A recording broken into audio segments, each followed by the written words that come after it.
Hello and welcome to Module 3, Leaning In and Stretching It Out.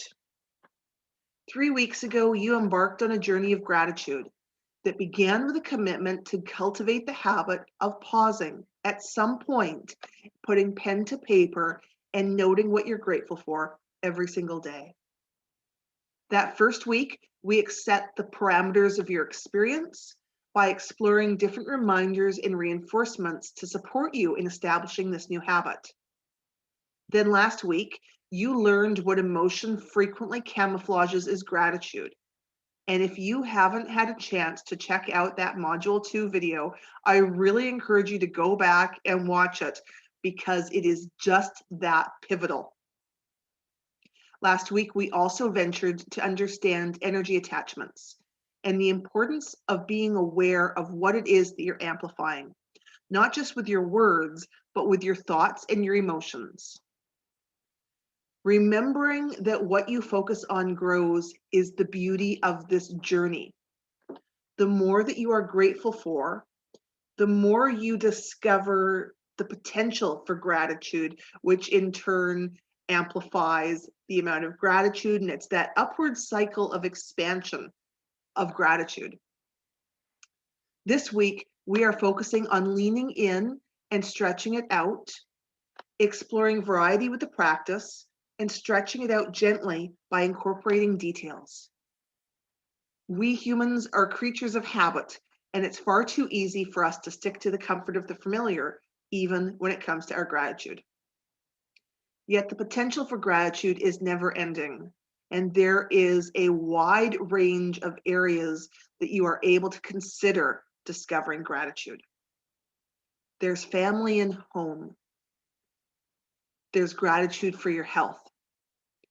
There is gratitude for friends and community, gratitude for your spirituality, gratitude for your creativity, gratitude for your moments of learning, gratitude for money, and gratitude for our careers or places of employment.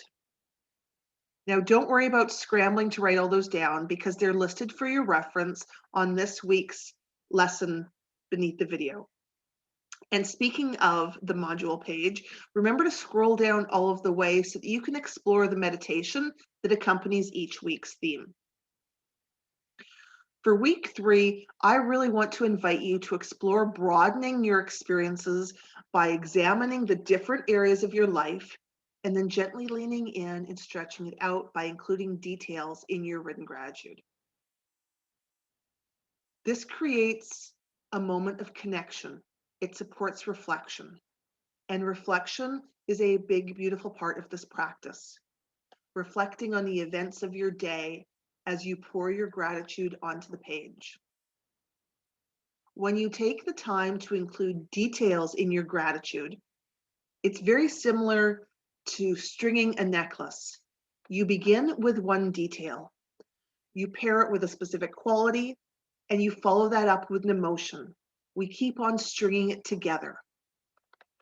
By breathing life and soul into your gratitude and by including details, you are going to increase the flow of serotonin and other feel-good hormones.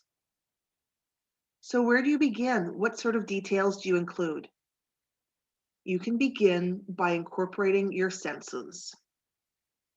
As we've explored before, connecting to the magic of your physical senses opens up an entirely new level of gratitude and presence in this practice. You could consider naming specific people from your day's interactions and exploring details relating to that experience. You could perhaps include some dialogue that made you smile or laugh throughout the day, or maybe a compliment that you received. Compliments can be difficult for us to accept sometimes.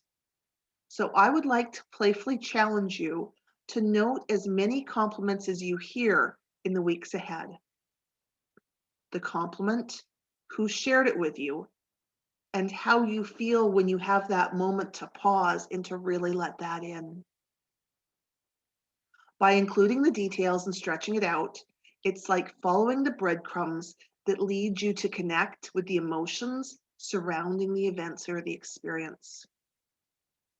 Now, including details might seem like a lot, but I assure you it's far simpler than you may think, and it's powerful.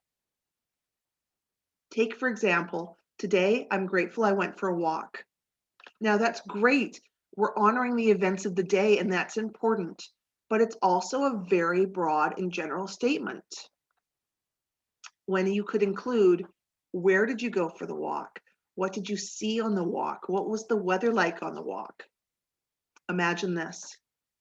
Today, I am grateful I prioritized going for a morning walk with my dog, Bella. The air was crisp and cool on an overcast morning, and I smiled at the rediscovery of frog song for the first time this year.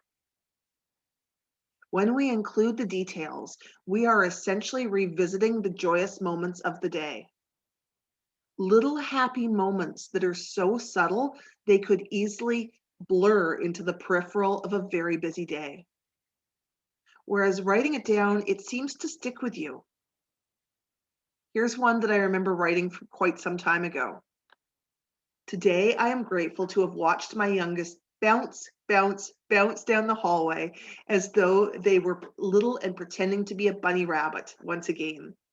A wide, happy smile across their face as they clutched their shoes ahead of them as they jumped down the hallway before sitting to tie their shoes and scurry out the door for school. When I read that, the memory of that moment is vivid in my mind. I wrote that entry months and months ago, yet the moment is still with me. Would that moment still be swirling around in my heart and my mind if I hadn't written it down? I have no idea. What I can say with confidence is that delightful moment could have very easily evaporated into the events of a busy weekday morning. By expressing my gratitude for it and taking a couple of minutes to include some of the very sweet details, honored that experience.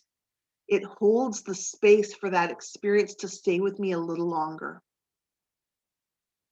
Another powerful approach to leaning in and stretching it out is acknowledging gratitude for someone specific in your life and following that up by identifying some of the personality traits that you love so much about them. Expressing how you feel when you connect on the telephone or through FaceTime, and the moment that your voices match in laughter. Not only are you expressing gratitude for that moment, but there's also an energetic investment in that relationship with them. Because again, what you focus on grows. And when you honor and appreciate the beautiful qualities of a friend or someone in community, it's that much easier to recognize it each and every time. When my daughters both still lived at home and we were eyeball deep navigating the tumultuous teenage years, knowing that whatever I focus on amplifies, I created a compliment board in our hallway. I took a large page of poster board and I drew 3 people-shaped outlines on the board. I identified each outline by name and even went so far when hanging it on the hall to dangle a pencil tied to a string attached to one of the thumbtacks, just like one of those pens at the counters of the bank. Have something kind to say, I wrote as the headline, let's hear it. It created the opportunity for every one of us, even guests, to note positive aspects about each of us. Whether the person that you're writing gratitude about ever sees your note or not, noting the positive improves how you feel about them. It shifts your energy. It makes that investment back into your relationship. This also works with people that you don't know but admire, because chances are when you step back and take a broader look at the quality that you are admiring about that person, chances are it's a quality that you have within yourself that's asking to be developed and appreciated and honored. Now, keep in mind that when you're broadening your experiences for the potential for gratitude, you don't have to even be a part of the interactions. You can be just as grateful for experiences that you've observed or witnessed in your community throughout the day. Here's one that sticks out for me for a couple summers ago. Today, I am grateful for a moment I witnessed sitting in the library through the library window as I watched a grandmother pause and point upwards to show her small grandchild the long wisteria seed pods hanging overhead. There are moments of wonder that we are surrounded by, whether we are involved in them or not, no matter what we are doing. Be curious about what you're witnessing throughout your day. Today, I am grateful for witnessing my senior neighbors, Brian and Rose, walking their dog hand in hand. I am grateful to witness love in action. A helpful way of including these details in your gratitude is jotting down quick notes throughout the day, whether it's scribbled on a scrap of paper or on the back of your hand or entered into an electronic device. These quick points increase the likelihood that these details will stick in your mind later. It's like that mysterious phenomenon of writing a grocery list, then forgetting that list at home, but those items on the list being imprinted in your mind. Now, of course, you can always refer to the notes throughout the day when it comes time for you to connect with your gratitude and pour it onto the page, because this is all about making it easy and embracing that ease. Now, you could say, today I'm grateful for lunch, or I could share that today I'm grateful for sliced avocado and tomato spread on toast and the satisfaction of sinking my teeth into it for the first time when I returned home ravenous from an extended morning walk. As you venture into exploring your gratitude in different areas of your life and leaning into stretching it out by including details, consider it as though you are writing a love letter to your life. Everyone wants to feel appreciated. Everyone wants to feel seen and heard and loved, and your life is no different. It's up to you how much you enjoy your own life.